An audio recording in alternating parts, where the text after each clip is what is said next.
دو بیجوں کی کہانی۔ ایک دفعہ کی بات ہے، ایک باغ میں دو بیج ایک ساتھ مٹی میں پڑے تھے۔ پہلے بیج نے سوچا، مجھے سورج کی روشنی دیکھنی ہے، بارش کی بوندوں کو محسوس کرنا ہے اور ایک خوبصورت درخت بن کر سب کے کام آنا ہے۔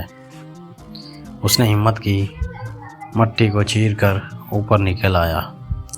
روشنی نے اسے خوش آمدید کہا، بارش نے اسے بڑھنے میں مدد دی اور وہ آہستہ آہستہ بڑا ہوتا گیا۔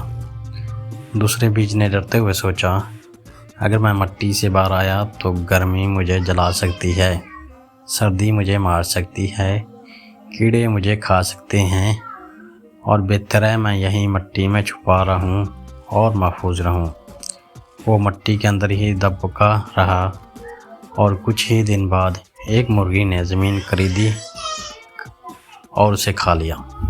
سبق: جو لوگ ہمت کرتے ہیں، خطرات مول لیتے ہیں اور آگے بڑھتے ہیں، دنیا انہی کے لیے نئی راہیں کھولتی ہے، اور جو لوگ ڈر کر بیٹھ جاتے ہیں، تقدیر انہیں بھی نہیں بچاتی۔